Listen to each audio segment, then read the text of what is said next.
Ki Jai, Srila Prabhupada Ki Jai, Grantaraj Srimad Bhagavatam Ki Jai, Bhakti Devi Ki Jai, Gaur Premanandi. All glories to the assembled devotees, all glories to the assembled devotees, all glories to the assembled devotees, all glories, all glories, all glories to Sri Guru and Sri Gauranga. Namo Vishnu Padaya Krishna Prastaya Bhutale Srimati Bhaktivedanta Swami Namane. Namaste Saraswati Devi Gauravani Pacharni Nirvisesha Sanyavadi Paschatadesha. Hare Krishna. Hare Krishna. We are very honored and happy that today we are with us His Grace Jivananda Prabhuji. Prabhuji is a disciple of His Grace Jivananda Swami Srila Prabhupada. He came in touch with ISKCON way back in 1973. And since then, for more than 50 years, he has been serving the mission of Srila Prabhupada. Earlier, he was a grasta and a businessman, and he helped Tamal Krishna Maharaj and Sankirtan parties in book distribution around America. So, Tamal Krishna Maharaj and all the Sankirtan devotees, they used to have their book distribution, book warehouse in his company. Later on, Tamal Krishna Maharaj station, Maharaj inspired him to shift to Dallas and take up many responsibilities there. Prabhuji has also served as temple president of Dallas for many years, and he was very instrumental in assisting Tamal Krishna Maharaj in venturing and pioneering the preaching in China. So he has been an exemplary devotee and exemplary grasta, doing his business, also managing temple, and also preaching. Now, after years of dedication, now he has taken to Vanapasta stage of life, where he is now full-time traveling and preaching. He is also rendering service as an initiating spiritual master in ISKCON. So he is a wonderful guide and a wonderful counselor for many devotees. We feel very happy and honored that every year now, since his travel around the world, he also makes point to come to Kolkata and down and bless us. So we are extremely happy and joyful to get into the session again. So let us welcome His Grace Jivananda Prabhuji to Shri Shri Nityananda Temple, ISKCON Town, by loudly chanting 3 times.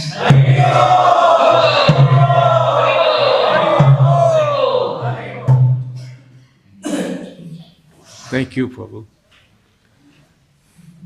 It's always a pleasure to come back to Newtown. But I don't come here so much to give blessings. I come here to get blessings. I come here to get your blessings because you've got so many blessings from C.C. Gornitai. They're obviously very happy from your service. Don't they look happy? Huh? Why do you think they're happy? Because you have come here. No, it's because you're managing the temple so nicely, and all the devotees are working so well together. So this makes the Lord very happy. So Anita Bhagavatam. I think this is an indication they want me to cut the class short today.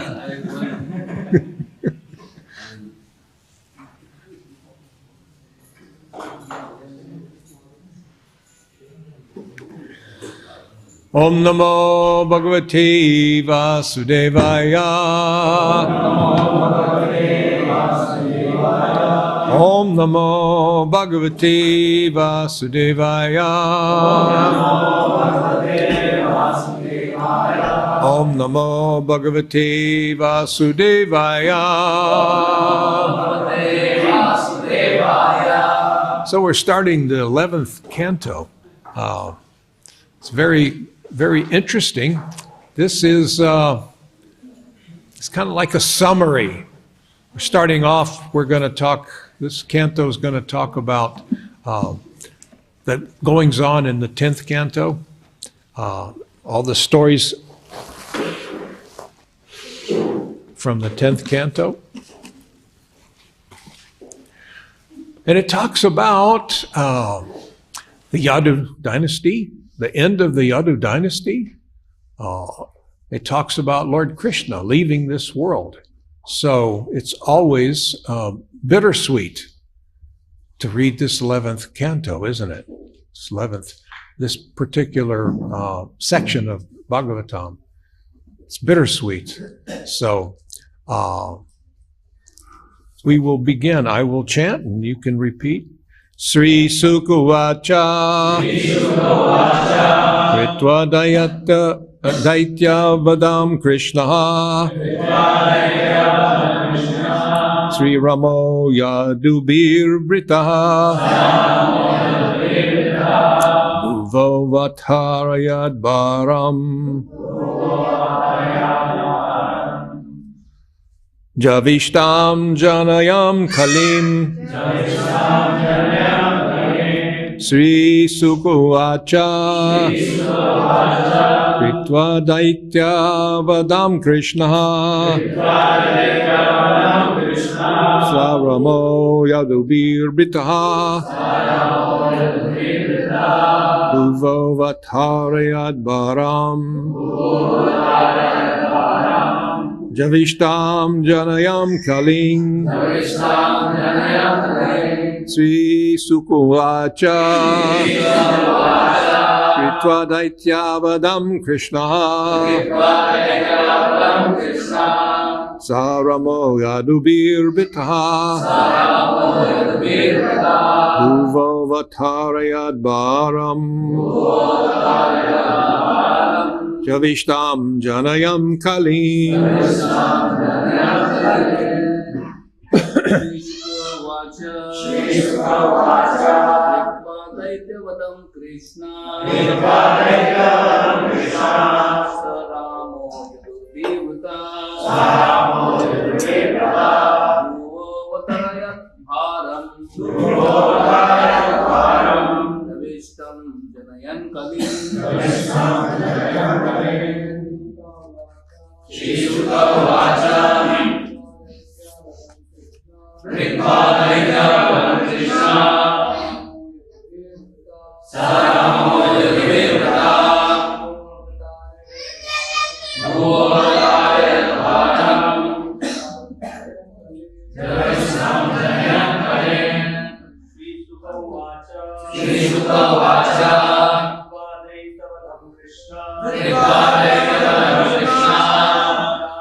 Others?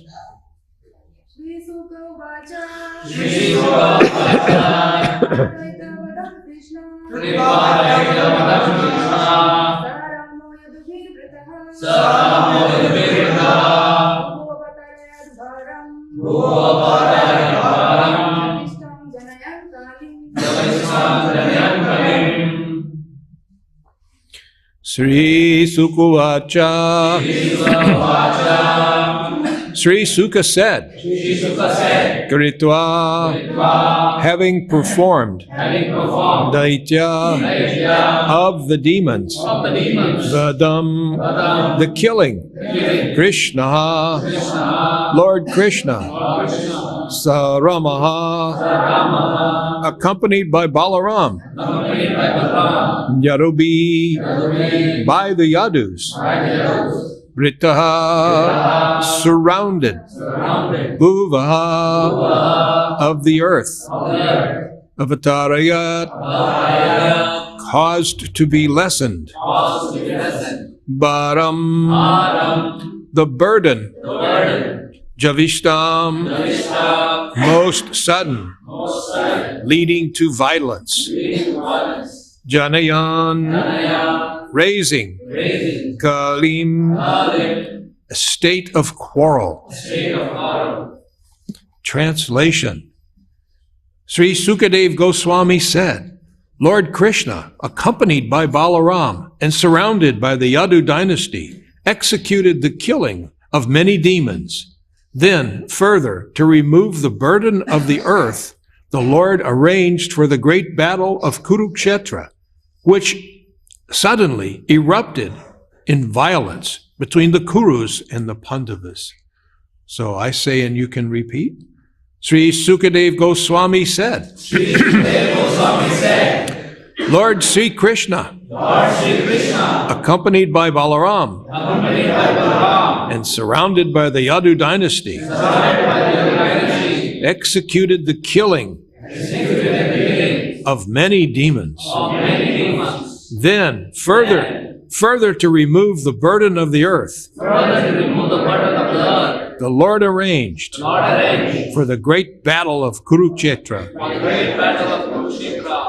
which suddenly erupted in violence between the Kurus and the Pandavas. Purport.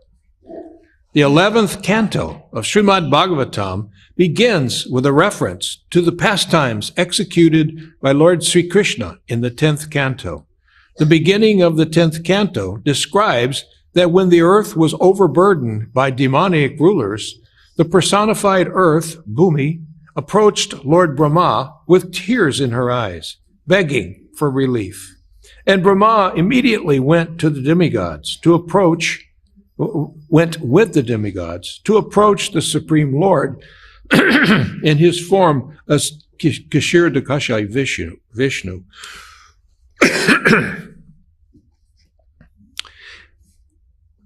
As the demigods waited respectfully on the shore of the milk ocean, the Supreme Lord announced through Brahma that he would soon incarnate on earth, and that the demons, the demigods, would also descend to assist in his pastimes. Thus, from the very beginning of Lord Krishna's appearance, it was understood that he would descend to earth to remove the demons. As Prabhupada states in his commentary to Bhagavad Gita 16:6, those who agree to obey the injunctions of the revealed scriptures are known as demigods, whereas those who defy the orders of the Vedic scriptures are known as asuras or demons. The Vedic literatures also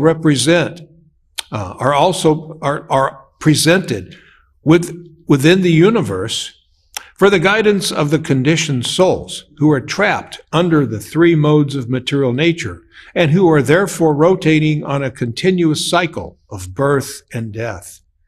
By strictly adhering to the Vedic injunctions, we can easily satisfy our material needs and at the same time make tangible progress on the path back home, back to Godhead. Thus, we can achieve an eternal life of bliss and knowledge in the Lord's own abode simply by obeying the Lord's instructions as they are presented in Vedic literatures such as Bhagavad Gita and Srimad Bhagavatam. The demons, however, minimize or even mock the absolute authority of the Supreme Lord and his teachings. Because these asuras envy the sovereign status of the Supreme Personality of Godhead, they minimize the importance of the Vedic scriptures, which emanate directly from the breathing of the Lord. The demons establish a society governed by their own concocted whims and inevitably create chaos and misery, especially for pious living entities who sincerely desire to follow the will of God. Lord Sri Krishna states in Bhagavad Gita that when there is a predominance of such chaotic, irreligious societies on the earth, he personally descends to rectify the imbalance.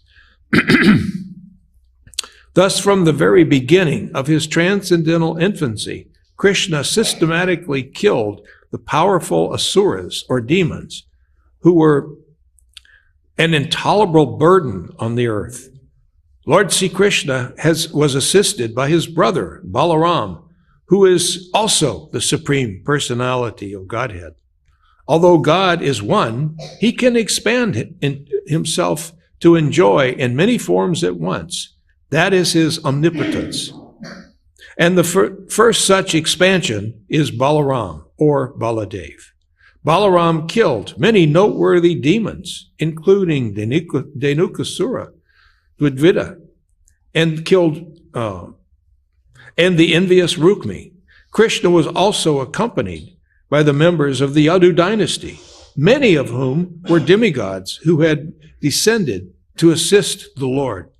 Srila Bhakti Siddhanta Saraswati Thakur, however, has revealed that although many demigods had taken birth in the Yadu dynasty to assist the Lord, some members of the Yadu dynasty were actually inimical toward Krishna.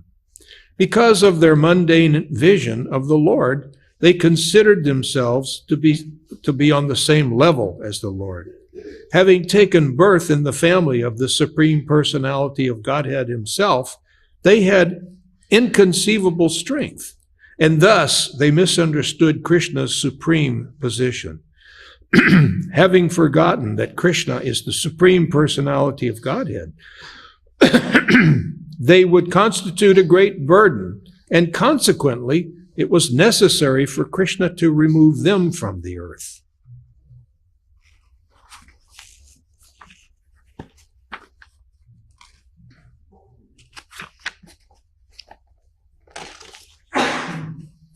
There is a popular saying that familiarity breeds contempt. To destroy the contemptuous members of his own dynasty, the Lord caused a quarrel among them. For this purpose, he arranged for Narada and other sages to display anger against the Karshnas and the members of his family.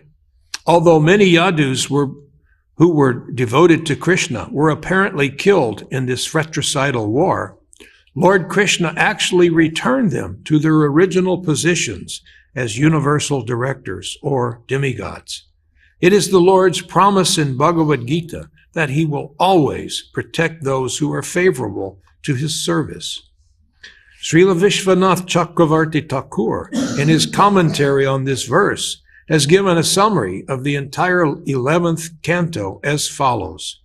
Chapter 1 describes the beginning of the Musala Lila, or the prelude to the destruction of the Yadu dynasty. Chapters 2 through 5 describe the conversations between the 9 Yogendras and King Nimi. Chapter 6 describes the prayers of Brahma, Shiva, and other residents of heaven. Chapters 7 through 29 represent the conversation between Krishna and Uddhava, that is known as the Uddhava Gita.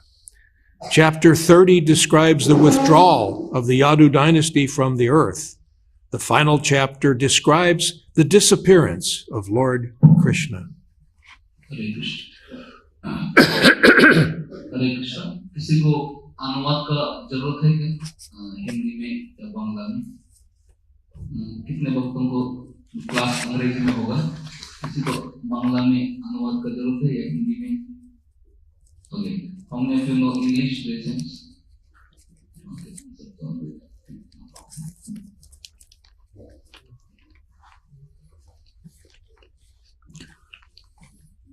Om Gyantamarindasya Gyananjana Shalakaya Chakshur Unmilitam Jena Tasmai Sri Gurave Namaha Sri Chaitanya Manobishtam Shtapitam Vena Bhutale Swayam Rupa Kadamayam Dadanti Swapadantikam He Krishna Karuna Sindhu Dinabandhu Jagatpate Gopesha Gopika Kanta Radha Kanta Namostute Tapta Kanchan Gaurangi Radha Vrindavaneshwari Prishavanustute Devi Pranamami Hari Priye Jai Sri Krishna Chaitanya Prabhu Nityananda Sri Advaita Gadadhar Shivasari Gaur Bhakta Vrinda Hare Krishna Krishna Krishna Hare Hare Hare Rama Rama Rama Hare Hare Pancha kalpa tarubhyascha kripa sindhu payevacha patitanam pavanebhyo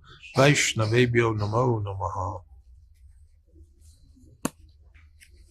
So this is going to be an interesting chapter, yes? Of course, all of them are, but this one is going to be even more so.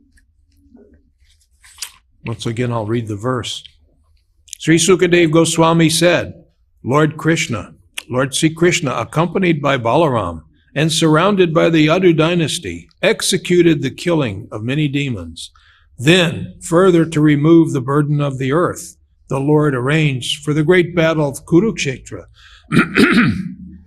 which suddenly erupted in violence between the Kurus and the Pandavas. So, Lord Krishna makes his promise that he will always protect us. So, it's difficult for us sometimes to remember that Krishna will always protect us, isn't it? Sometimes there's some sort of a challenge.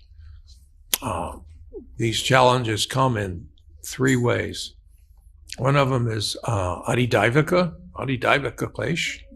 It's like right now in the United States, Southern California, the whole city of Los Angeles is burning down. Massive fires. 30,000 acres have been destroyed in a very wealthy area. Some of the most expensive real estate in the country, maybe even in the world, is all burned to ash. People became very famous, very rich, built very wonderfully big palatial houses, and now Adhidaivika Klesh, the actions of the demigods, finished, gone. So then there is Adhibodhika Klesh, and that's the challenge that comes from other living entities. Mosquitoes, you know how mosquitoes are always buzzing around, so they're giving you some discomfort. There could be snakes, wasps, or maybe even people. Sometimes maybe people, mostly people. We'll take the snakes and the mosquitoes. It's hard to deal with the people sometimes. So, especially if we're dealing with devotees, because we don't want to be offensive, you see. So that's a challenge that comes upon us. And then there's the challenge, Adhyatmika Klesh, which is the challenge of the mind. Now that's the most common. And it's even worse than dealing with people, isn't it? Dealing with our mind, because our mind is always easily agitated. Have you ever noticed that? You can go from feeling very happy, very satisfied, and then you don't feel like you got the proper respect. You ever had that happen to you? And now I'm agitated. Now I'm finding fault. You see? So I picture in my mind that I'm not getting proper respect. So, when this happens, who's at fault? This is a subject I've been wanting to talk to. Who's at fault? If I think I'm not getting enough respect, is it the person that I think that's not respecting me properly? Or is it me? Because I'm expecting too much respect. What is it? What do you think? It's probably us, isn't it? Lord Chaitanya tells us to consider ourselves lower than the straw in the street, doesn't he? That applies to me too, doesn't it? Just like you. But sometimes we look past that.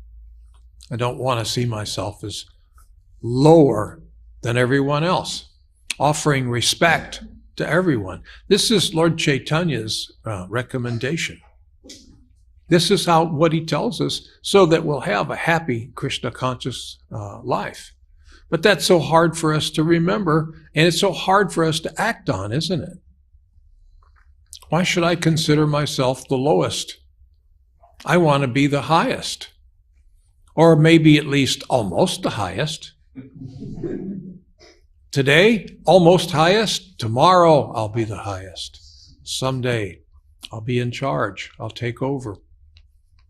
Rather than, I want, and I pray to Lord Krishna for a life of service. I want to serve the devotees. I consider myself das anudas. servant of the servant of the servant of the servant of the servant of the gopis. So this feeling of needing respect can be eradicated if we simply consider ourselves lower than the straw in the street. Always feel like I'm the lowest person in the room. So that way, how can I be disrespected? So if I catch myself feeling disrespected, I have to act right away and tell my mind, stop this. You're the lowest person in the room. You are the servant. You're not the master. You're not the master of anything. You are the servant. So behave like it. So this is how we can avoid that adhyatmika klesh and help. It's a big help to control the mind. So Lord Krishna made his promise that I will always protect you. And he's demonstrated that again and again and again. Krishna likes to come to save you. He comes to save the world. Krishna likes to be the hero. Have you noticed that?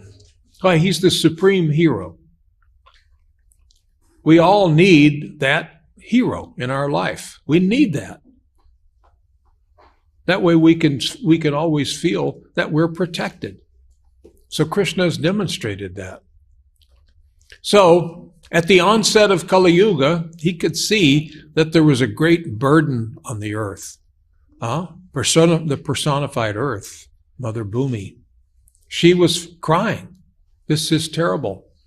This burden of the demons is too much. I can't take it. We cannot go into Kali Yuga with this burden on our back. Something has to be done so that Kali Yuga it's going to be bad, but we don't want it to be that bad. Let's minimize the effect of Kali Yuga. We need to get these demons gone. We need to reestablish religious principles. So Krishna says, whenever there's this imbalance and there's too much demons controlling the world, then I appear. I myself come. So some people, when I say this, I can tell that they're thinking, well, if Krishna says that, if that's his promise, well, where is he now? Look at the world. I mean, we're having there's so many demons in charge. Jai C.C. Gaur Nitai.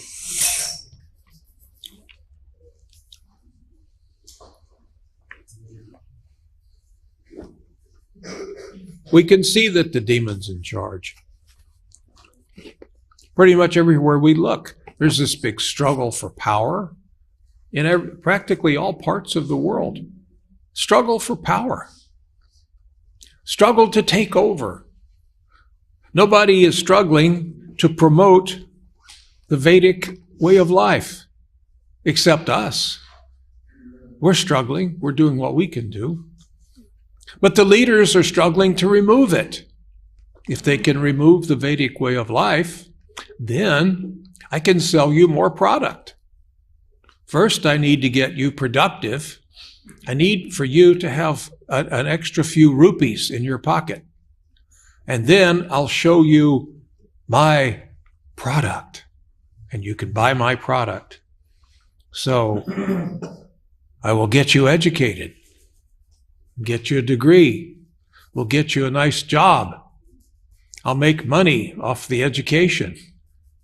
And then, once you get the job, you'll get money. Then you'll buy my product, and I will become more and more wealthy. Doesn't it work like that?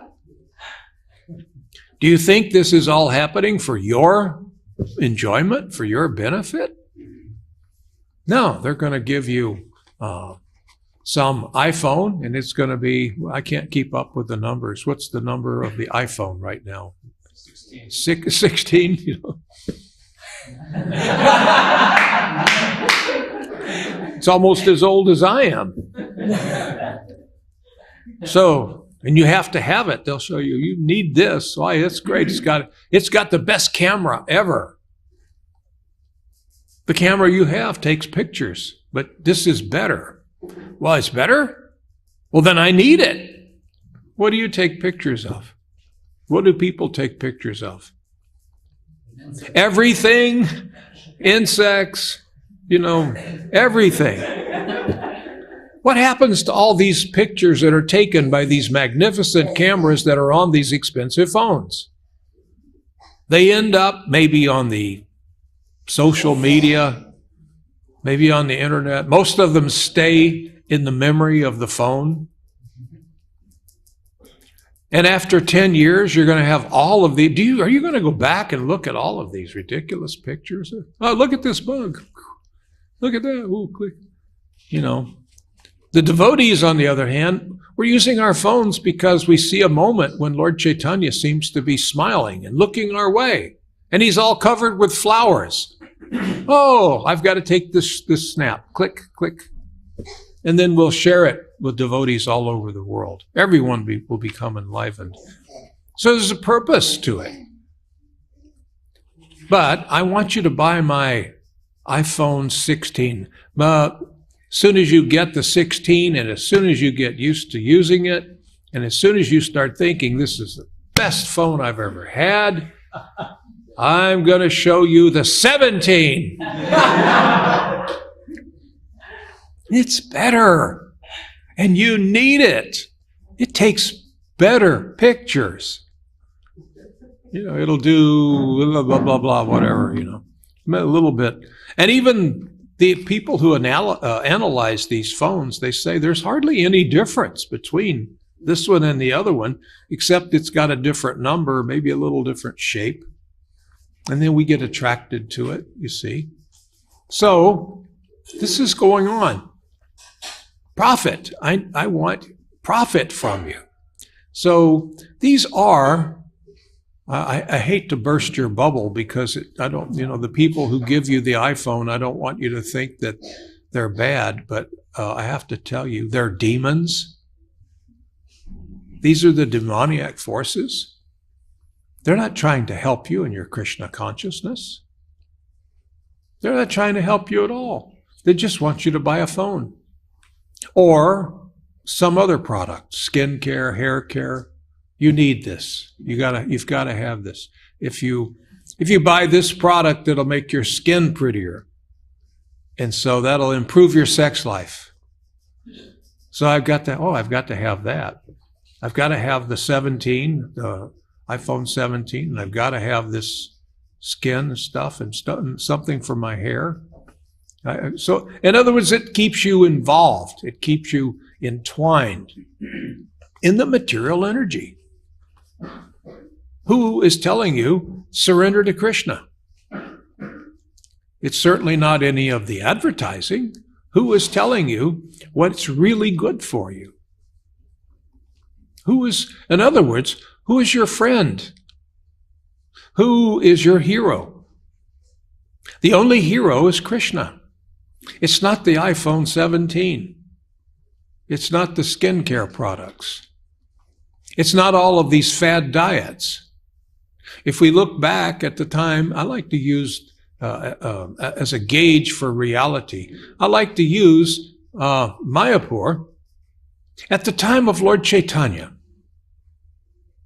500 years ago.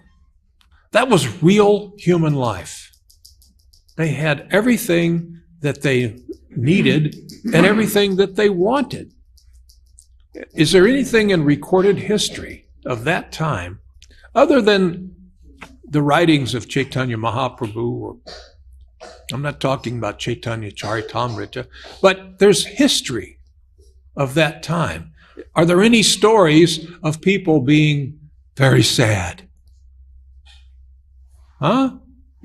People were happy. People were ecstatic. They had a few acres of land. They had a cow, ample milk, plenty of ghee, so many vegetables and fruits. You see, they had a wonderful life. They had everything. Everything was coming to them from the land. Srila Prabhupada tried so hard to get us to focus on raising our own food, milking our own cows. He wanted us to sell ghee to the different temples. Country temples could produce ghee and sell butter and ghee to the and sabji to the city temples. Prabhupada wanted that very much. He wanted us to make our own cloth, grow cotton, make your own cloth. But we don't want to do that, do we? I want to go, when I want something, I want to go to Spencer's.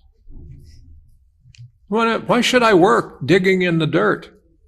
Sabji and fruits, they're at Spencer's, right? And I think you could even get an iPhone 17 at Spencer's.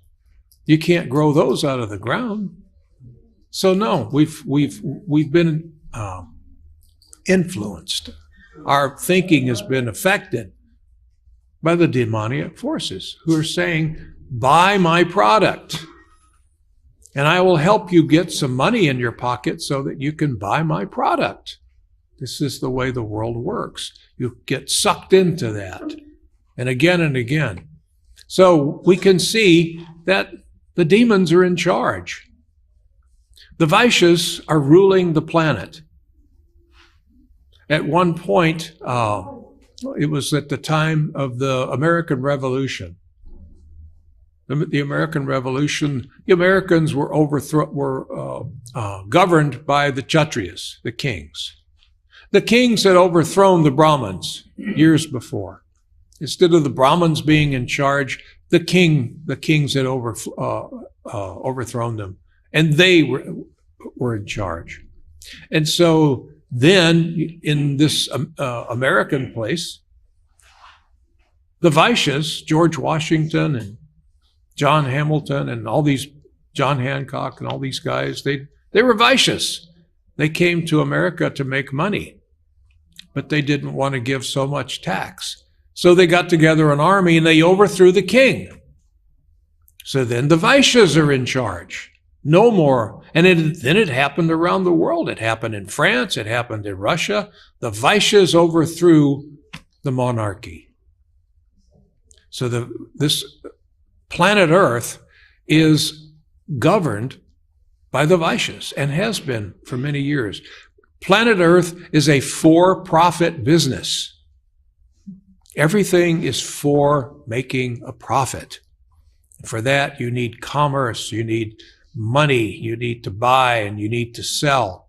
So the demoniac forces are in charge. We can see who, aside from us, are promoting love of Godhead. Who? And so sometimes people say, well, if the demons are in charge now, and Krishna says that he comes to eliminate the demons and restore religious principles, why doesn't he come? Why doesn't he come now? This is a good question. Why? Does anybody know why he doesn't come today? He came 500 years ago as Lord Chaitanya.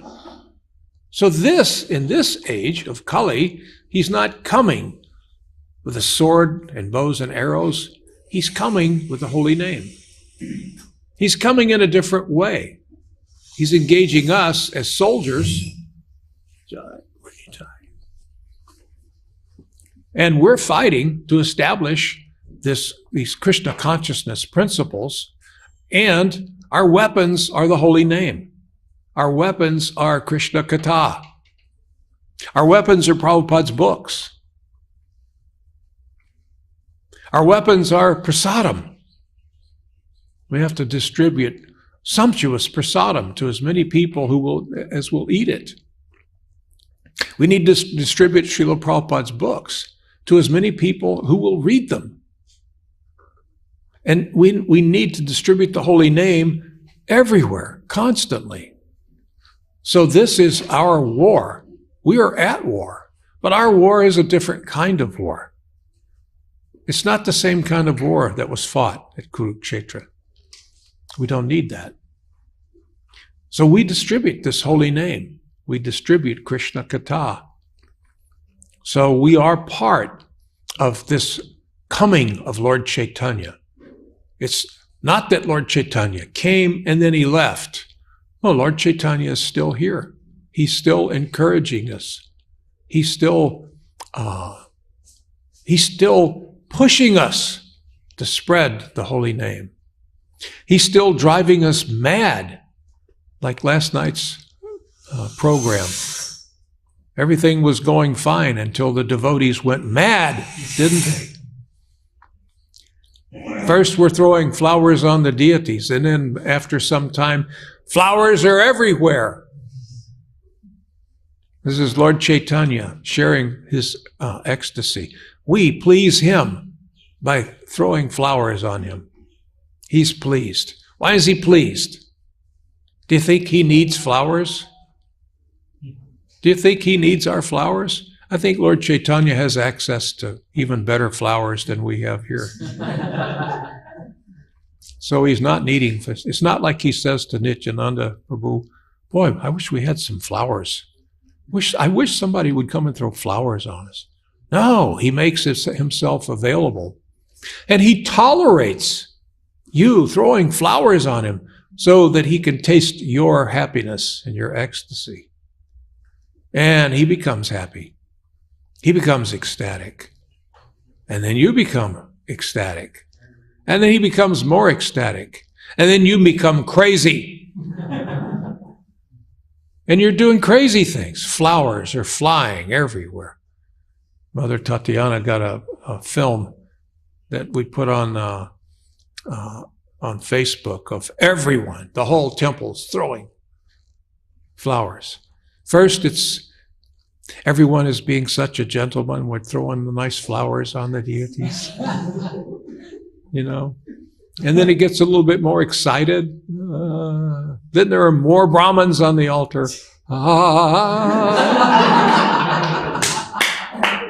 And then at some point it exploded. We can't trace back when that moment. What happened? Now it's crazy. Look, everyone, there's flowers everywhere. It's like the demigods are just dumping flowers. Lord Chaitanya and Lord Nityananda are snickering. Look what we did. We made them crazy. We made them crazy with our love. We gave them a taste of ecstasy. And we didn't even give them an iPhone. We didn't give them anything except an ability to associate together and serve us. That's all you got. That's all you got. And you were pretty happy, right? It was an ecstatic night. Every time we have some program like this, we walk away thinking, this is a moment I'll remember. I will remember this. Did you do it? No, Lord Chaitanya handed this to you. This is his pastimes. He engaged you in his pastimes because he wants to share his love with you. And so now he wants you to remember this moment and go share it with others. You go share it, spread it. These are the actions of the soldiers of Lord Chaitanya Mahaprabhu. The soldiers of Krishna in the war of Kurukshetra were armed with bows and arrows and spears, brahmastras, so many different weapons they had.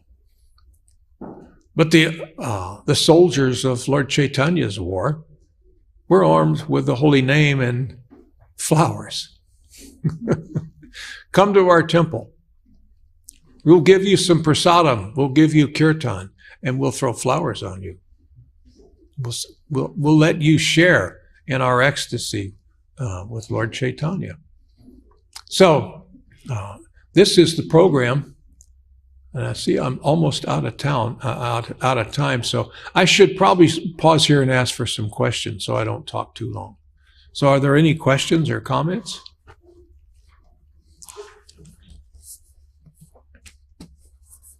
Hare Krishna. Any questions? Yes, Prabhu?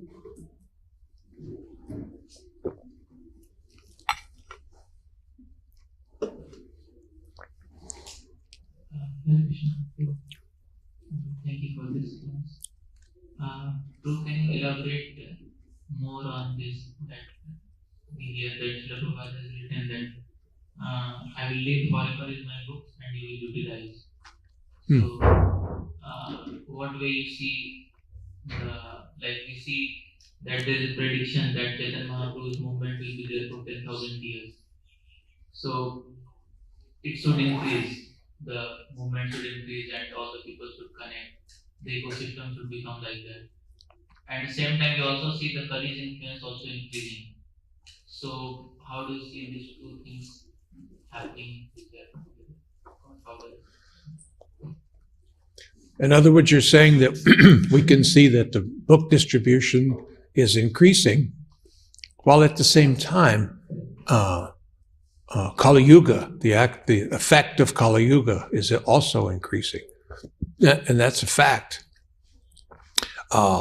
This ISKCON is like a lifeboat. You know, it's like when, what was that famous big ship that crashed? Huh? Yeah, the Titanic, when they hit the iceberg. So it's going down, but then there were lifeboats. Some people could get in a lifeboat and they were saved. And some people couldn't get into the lifeboat and they drowned.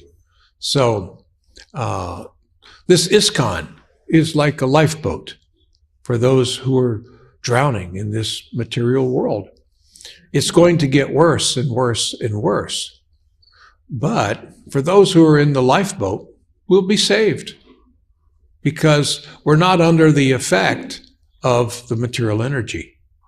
The material energy is going to take everyone down except us. We are holding back the effects of Kali Yuga. And for many, those who join and who come with us, at least for the next 10,000 years, they will be saved. They can actually escape this birth, death, this cycle, birth and death, disease, old age.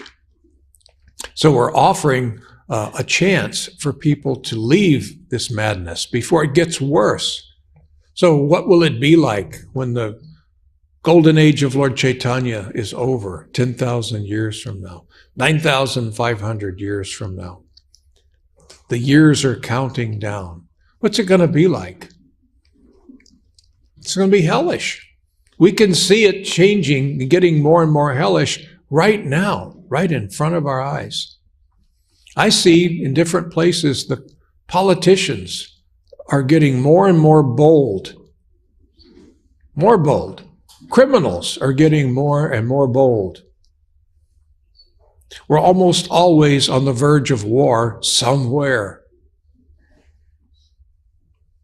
The demons can make profit from war.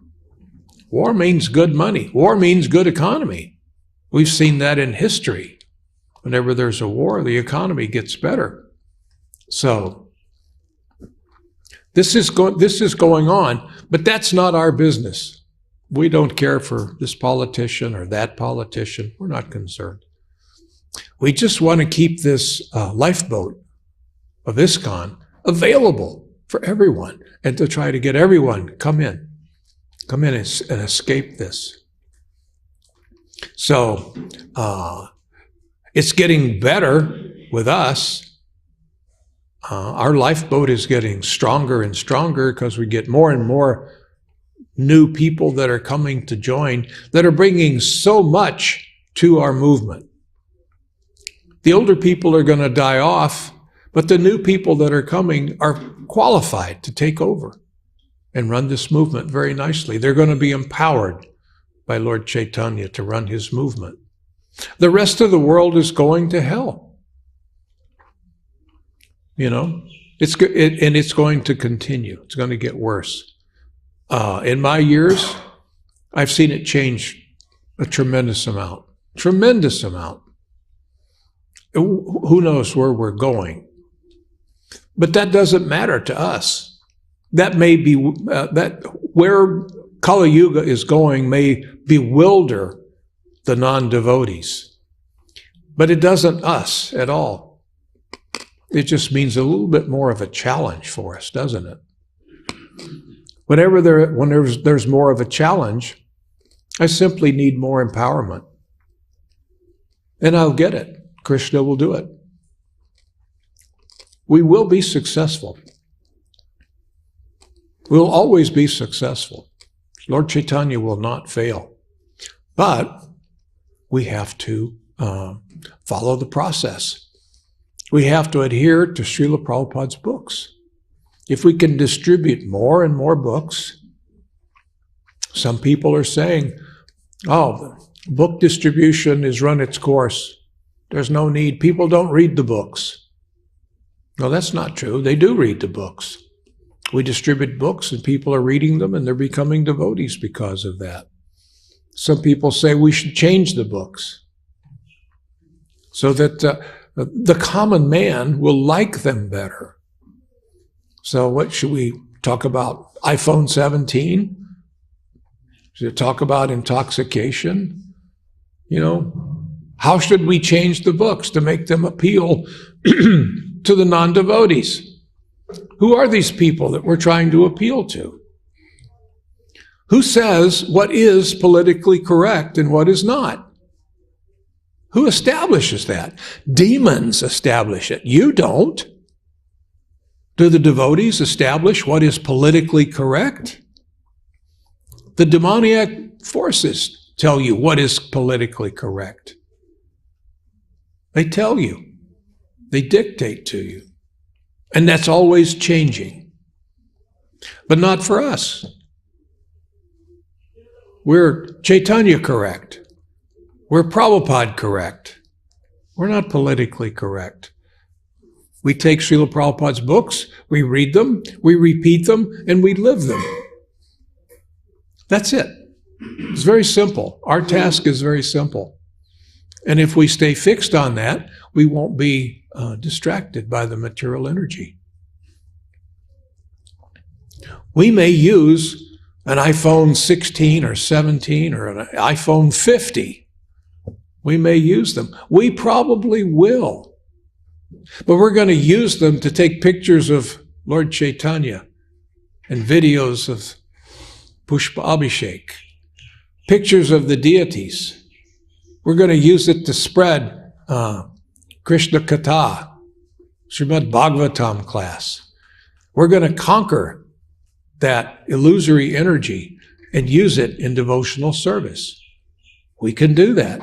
That's how you conquer the material energy. You just use it in devotional service. So we're ready. This is going to be a fight. But for us, it's going to be a challenge, but it's going to be a lot of fun. It's going to be a lot of fun. We will be successful. It's always fun and enjoyment to go into a fight and win. So when you're going into a fight and you know that you're going to win, that's even better, isn't it? Like Arjuna, he had no doubts. He didn't think, well, Krishna, we're outnumbered. Well, I don't think we have much of a chance here. He didn't go see his lawyer and make up a will or something like that before going into the battle of Kurukshetra. No, he knew we're going to win. It's going to be a struggle. I'm going to have to fight hard, but I'm going to win because I'm fighting Krishna's mission. We're fighting Lord Chaitanya's mission. It's going to be a struggle. You're going to have to work real hard, but you're going to win. And we have to have faith like that. We have to see like that. We can't lose. As long as we stay with Prabhupada's program, which is Lord Chaitanya's program, we cannot lose. Does that answer your question? Anyone else? Yes, Prabhu. Hare Krishna. it was like an eye-opener. You were speaking the whole world, the way the education, the way the work, everything is controlled by profits, economy, people to be exploited. So I have a question that as devotees also, like who are becoming devotees, they are, all of us are also part of that kind of exchange the world is giving, whatever experience. So that kind of dampens, like say, for people to make livelihood. We are dealing with that kind of business, we're dealing with that kind of work, and also trying to be devotees. Well, but the devotees, they conquer that energy. They have to, they have to make a living. Maybe they can't live on a few acres of land with a cow. So they have to live in the city, which means they have to be part of the system. They need a job, which means they need an education. But then they change it up. As soon as they get that position, that job and some income, they use it for Krishna. Why, they give donations to the temple. They have an altar in their house. They may invite people in for programs in their house. So we conquer the material energy by using it in Krishna's service. Even though we may be businessmen. Srila Prabhupada, he was a businessman. Full-time. He was not a part-time worker. Prabhupada worked very hard, long hours in his business. But he used it for Krishna consciousness. He was always struggling to open a center or to do some spiritual activity. Whatever he could. Every spare penny that he had, you see. So the devotee, we take that material energy and we use it for Krishna. It's Krishna's energy anyway, you see. The demons may claim it, but it's actually Krishna's energy. You see, they may be making some many billions of dollars selling some product. We'll help them sell that product. And they will take the profit that we make and we'll give it to the mandir. And we'll raise Krishna conscious children. Have Krishna conscious houses. Does that make any sense? Is that a good answer? And when you're preaching to the people outside who have not yet become devotees, or they come into the fold of becoming devotees to some level, but we see them also being strongly gripped, as you said, the influence of the changing technology, changing more glaring aspects. So then there's like, they're becoming devotees, but they're always getting influenced and going off. Yeah. They're not really getting, as you mentioned, those who become devotees, they are able to deal everything in Krishna's service.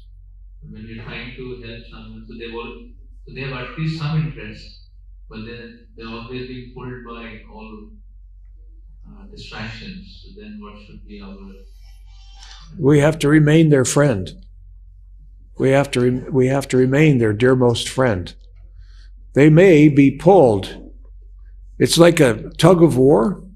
You know, this side pulls, and this side pulls. So we are pulling them towards Krishna. Maya is pulling them away.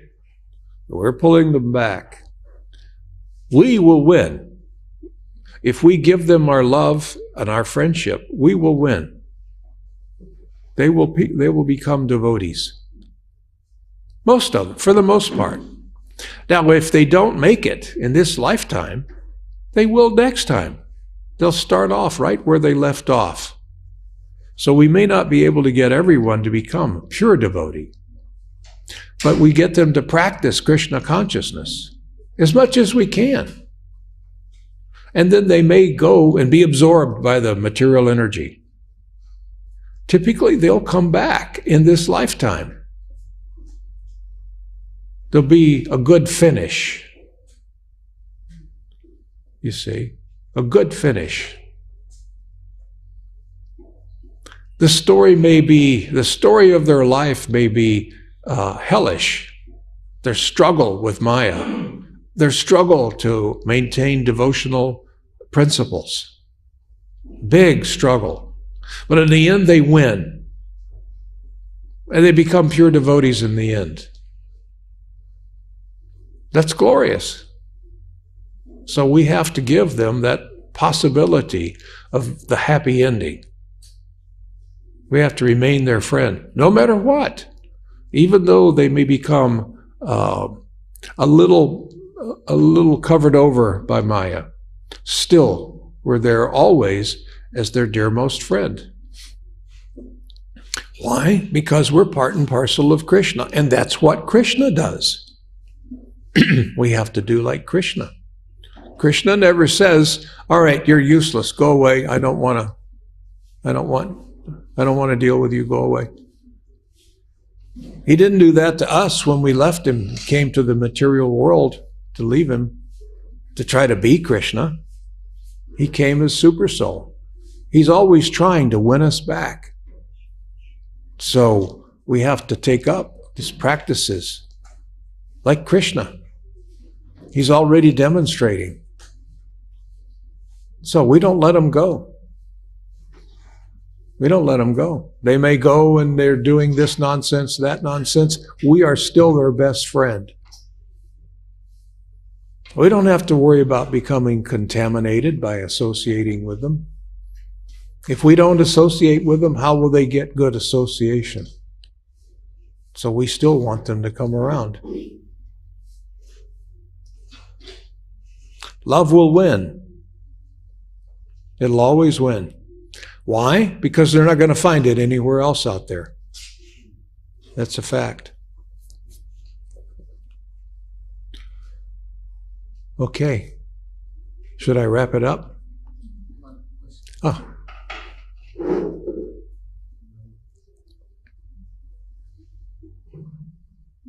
Hare Krishna, Prabhu. Hare Krishna. Thank you for this wonderful lecture and wonderful association. Prabhuji, Srila Prabhupada has said in one lecture to reporter that one should practice throughout his life to remember Krishna, whatever activity he performs, like while walking, while sleeping, every activity. Then he can remember Krishna at that time of death.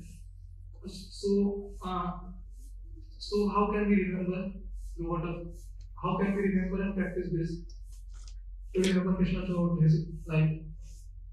It takes practice. It's like anything else. It's like Krishna says, "I am remembrance." So when you remember something, why don't you say, "Thank you, Krishna"? Don't think, "I remembered it." It's like when you're going out the front door, you're leaving your apartment, and you forgot your phone, your nice new iPhone 16. Nobody forgets their phone, do they? But if you do, or you forgot your keys, and then you remember, "Oh, I have to get my nice iPhone. Or my keys. I'm forgetting my wallet." So then say, "Thank you, Krishna." He is remembrance. Is it you? Did you remember? No, Krishna says, "I am remembrance. I am forgetfulness." So, like that, whenever you're successful, thank Krishna for your success. He is the potency behind you anyway. Whenever you're unsuccessful, if you fail at something, say, "Krishna, what can I do differently next time?" You see? You're not in this alone. We're never in this life alone. We have Super Soul right beside us. He's trying to help us. But sometimes we don't want his help. I want to do it myself. I want to take credit for it. What can I take credit for? I can only take credit for surrendering to Krishna. That's the only thing we can take credit for. We can be glad and happy for ourselves that we took shelter of Krishna. And then everything turns very nice in our life. It's not our doing. But you deserve to be rewarded and applauded for surrendering to Krishna. That's all you need to do. Surrender to Guru and Krishna.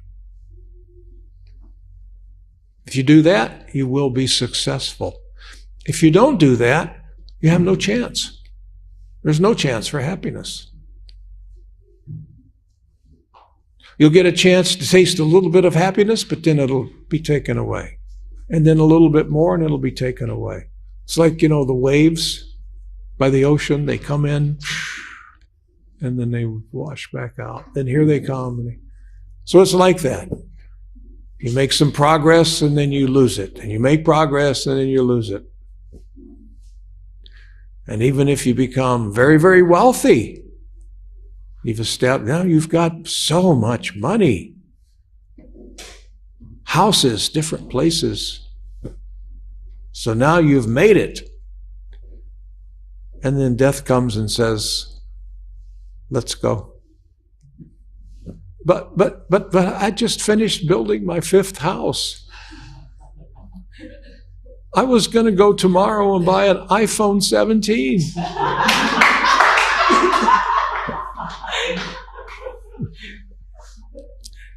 Death says, no, come on, give me your hand. Let's go. Let's go. Well, can I come back and try it again? Oh, yes, we'll give you another body. Yes, come.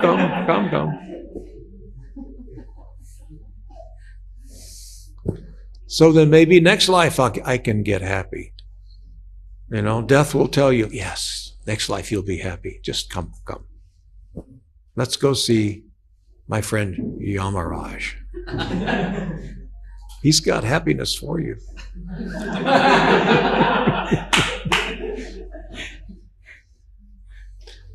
So, does that answer your question? Okay. Prabhuji, in one of the lectures, Srila Prabhupada said that Parikshit Maharaj has given 7 days. He knows that after 7 days, he will be going to death.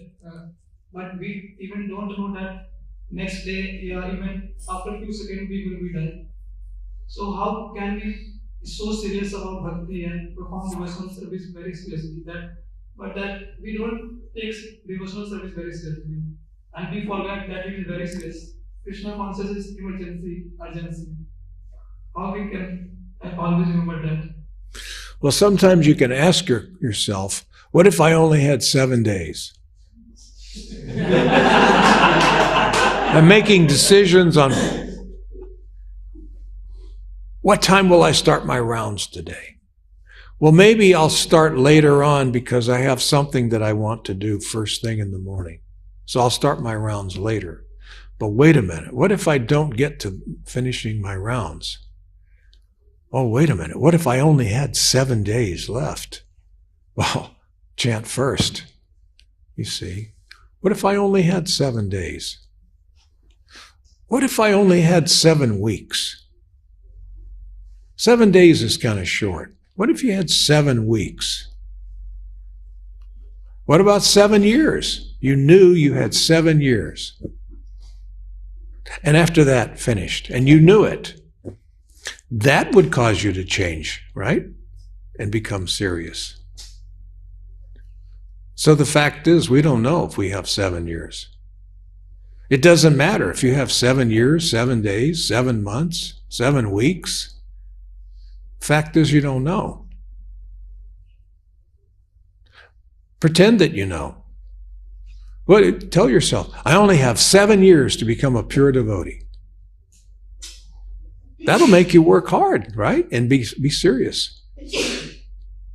And if at the end of 7 years you have more time, that's okay. So sometimes we have to tell ourselves, I only have a certain amount of time. And you put in that number, how much time. You see? You know it's hard for you to believe that it's 7 days. You know? But you could say, maybe I only have 7 years. That's still enough time to make us get serious, isn't it? As you get older, that gets easier. You know? I mean, I can say to myself, well, I only have 7 years. Then I'm thinking, well, I don't know if that's true. I don't know. Wow, it's really hard to tell how much time I have left. Why? It could be 7 days.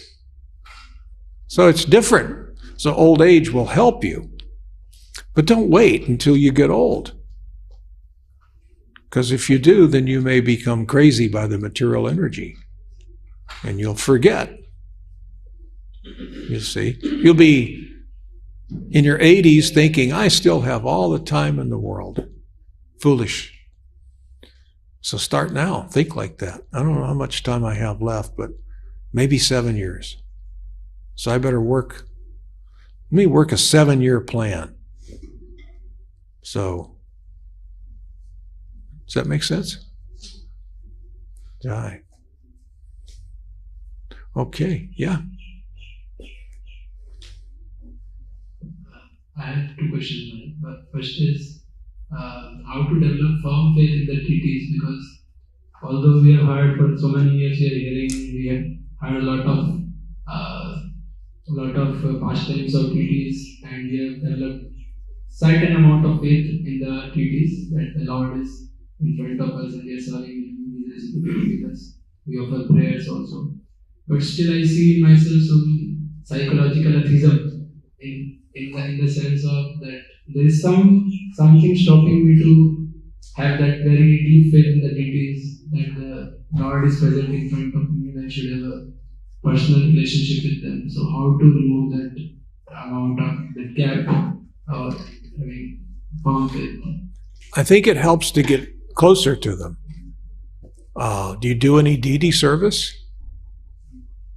That could help. Doing deity service gets you closer to the Lord.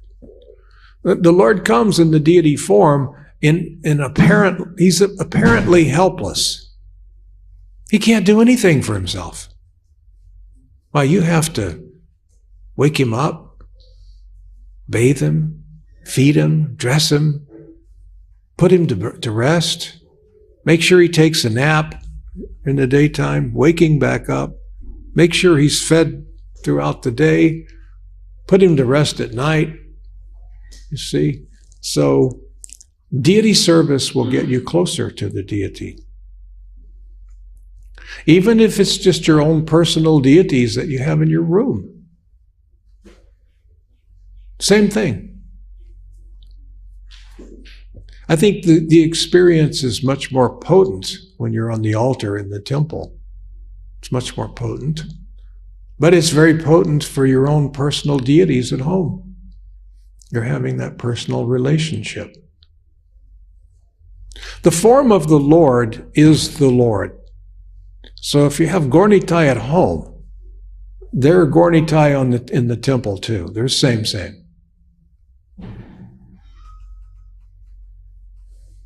So get closer. Get more personal. Deity service is very wonderful like that. It's essential for the Grihasta.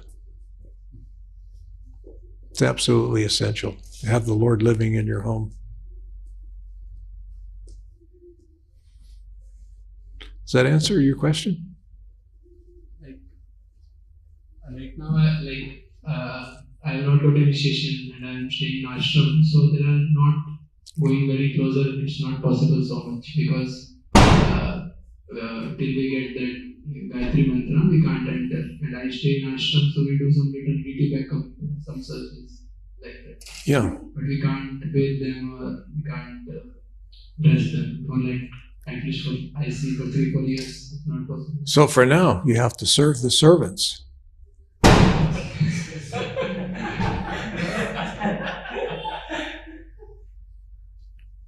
So that's a pretty nice position to be in. You have to serve those servants that are serving. They always need help. The pujaris always need help. You can enhance their service to Krishna. It's not that Lord Chaitanya won't see that you're helping, that you're serving his servants.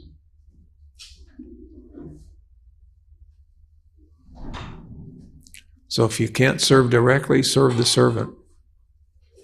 And if you can't do that, serve the servant of the servant.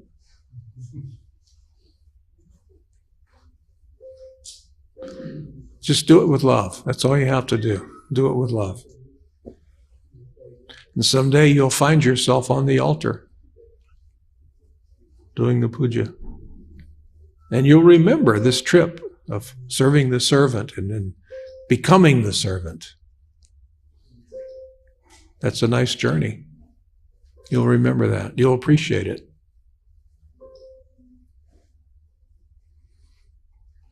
Okay. Am I talking too long? I'm always afraid I'll disrupt your day by talk. Okay. Thank you all so much. All glories to Srila Prabhupada. His Grace Jivananda Prabhu ki jai. So Prabhuji will be also doing Bhagavatam class tomorrow. So all of us are.